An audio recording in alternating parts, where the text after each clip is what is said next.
आज हम ट्रांसलेशन का 6वां पार्ट लेकर के आए हैं, जो बेसिक नॉलेज है उसके बारे में। जब भी हम अंग्रेजी में ट्रांसलेट करते हैं हिंदी वाक्य को, तो उसमें अपने जैसे शब्द आते हैं और उनकी अंग्रेजी लगाने में बड़ी परेशानी आती है। ये शब्द हैं जिनकी अंग्रेजी जब हम लगाते हैं तो बड़ी परेशानी आती है। उसी समस्या का सॉल्यूशन करने के लिए हमने आज का ये वीडियो बनाया है।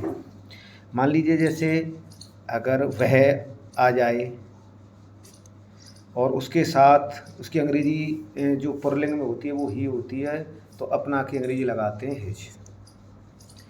अगर वहीं स्त्रीलिंग हो, उसकी अंग्रेजी जो सी होती है वह की अंग्रेजी उसके साथ हम हर का प्रयोग करते हैं। और निर्जीव हो तो उसकी वह की अंग्रेजी वहाँ पे होती है इट, और इट के साथ में अपना की अंग्रेजी इट्स लगती है।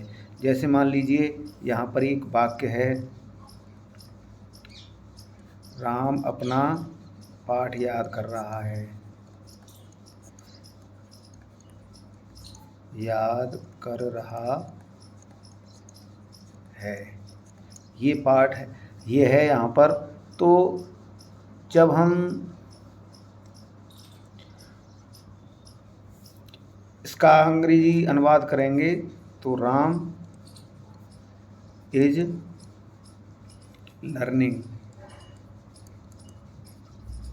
अब यहाँ राम क्योंकि पुल्लिंग है और एक वचन है, तो इसकी अंग्रेजी हम अपना की अंग्रेजी क्या लगाएंगे, हिज लेसन। ठीक उसी प्रकार मान लीजिए यहाँ पर ये जो वाक्य आ जाए वह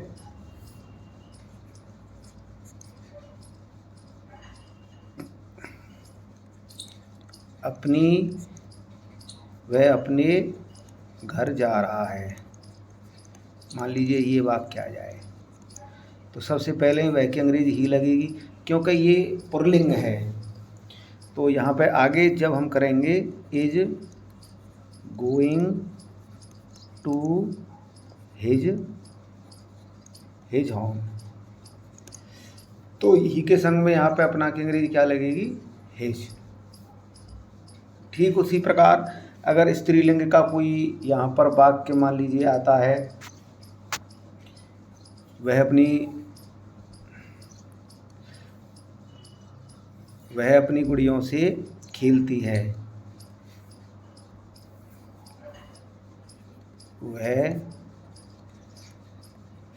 अपनी गुड़ियों से खेलती है, ये वाक्य है।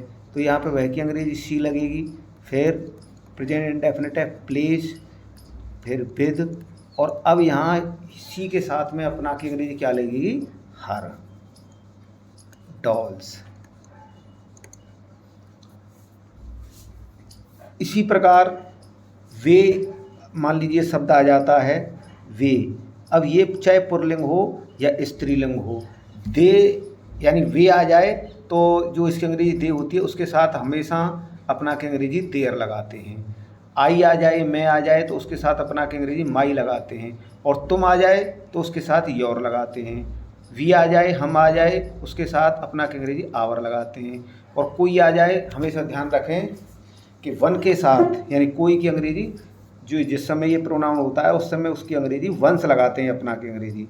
यदि कर्ता एक वचन है और उसमें आपको अपना की अंग्रेजी लगानी है, जैसे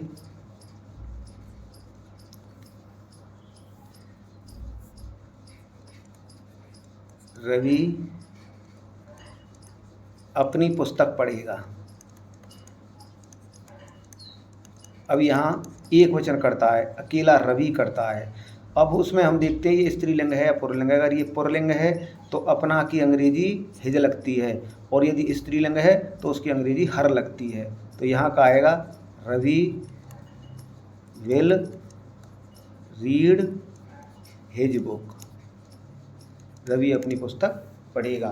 और यदि कर्ता बहुवचन है तो स्त्रीलिंग हो या पुल्लिंग उसके साथ देर लगती है। जैसे कि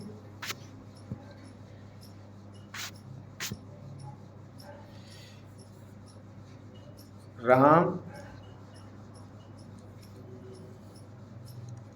राम और श्याम अपना काम करेंगे।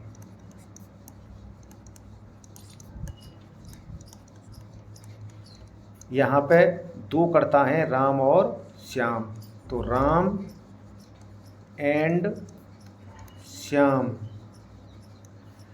अब क्योंकि ये बहुवचन का है तो यहाँ फिर फ्यूचर के हिसाब से पहले विल डू। अब यहाँ राम और श्याम बहुवचन में है, इसलिए अपना की अंग्रेजी लगेगी देयर वर्क। तो इस प्रकार हम अपना की अंग्रेजी लगाते हैं। यहाँ ये ध्यान रखनी चाहिए, ही के साथ अपना की अंग्रेजी हिज आती है, सी के साथ हर आती है, निर्जीव हो यानी इट करता हो तो उसके साथ इट्स आती है, बहुवचन का करता हो वे तो दे के साथ देयर आती है, आई के साथ माई, यू के साथ योर और वी के साथ आवर, वन के साथ वंस। और यदि कर्ता एक वचन है और पुल्लिंग है तो उसके साथ हिज लगाएंगे, कर्ता एक वचन है और स्त्रीलिंग है तो हर लगाएंगे, कर्ता बहुवचन है चाहे पुल्लिंग हो या स्त्रीलिंग उसके साथ देयर लगाएंगे। उसी प्रकार हमारा अगला है, कभी कभी कर्ता और कर्म के रूप में हिंदी में सर्वनाम प्रयोग किए जाते हैं और फिर उनकी अंग्रेजी हम लगाने में बड़ी असमर्थता महसूस करते हैं। तो उसका सबसे सरल यहाँ पर हमने सिस्टम बताया है। जैसे अगर उसने आ जाए तो उसने अगर कर्ता के रूप में आया है, ध्यान रखना यहाँ पे, तो ही लगाएंगे। अगर उसने स्त्रीलिंग है और कर्ता के रूप में आया है तो सी लगाएंगे।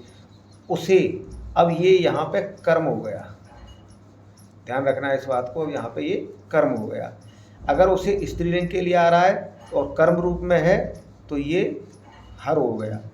उन्होंने, अब यहाँ पे प्लूरल है, पुल्लिंग हो या स्त्रीलिंग हो, तो उन्होंने अगर कर्ता के रूप में है तो यहाँ पर दे लगाएंगे और कर्म के रूप में है तो आपकी देम लगाएंगे। यहाँ पर ये कर्ता है और ये भी कर्ता है। तो कर्ता के रूप में जब उसने की अंग्रेजी आ जाए तो ही लगाएंगे, स्त्रीलिंग हो तो सी लगाएंगे। अगर यहाँ पे कर्म रूप हो और पुल्लिंग हो और उसे आ रही हो तो हिम लगाएंगे, स्त्रीलिंग हो तो हर लगाएंगे, प्लूरल हो तो कर्ता के रूप में उन्होंने की अंग्रेजी दे लगाते हैं और उन्हें की अंग्रेजी देम लगाते हैं। यदि निर्जीव है तो इस ये आ जाए तो इसकी अंग्रेजी होती है दिस और उसकी अंग्रेजी होती है दैट और इन्हें की अंग्रेजी होती है दीज और उन्हें की अंग्रेजी होती है दोज। हमेशा ध्यान रखें और इनको समझें। मान लीजिए जैसे हमारा वाक्य है, उसने खाना खा लिया, तो उसने की अब हम यहाँ कर्ता के रूप में है। अब हमें ना तो ये पता है स्त्री है पुरुष है तो कुछ भी लगा सकते हैं, ही भी लगा सकते हैं और सी भी लगा सकते हैं। लेकिन अगर हमें पता है उसने ही पुल्लिंग के लिए आया है तो ही लगाएंगे, स्त्रीलिंग के लिए आया है तो सी लगाएंगे। He ate the food, he ate the food, उसने भोजन खा लिया, उसने खाना खा लिया। उसके बाद अगर मान लीजिए इसी में ये कर्म रूप में आ जाता है, मैंने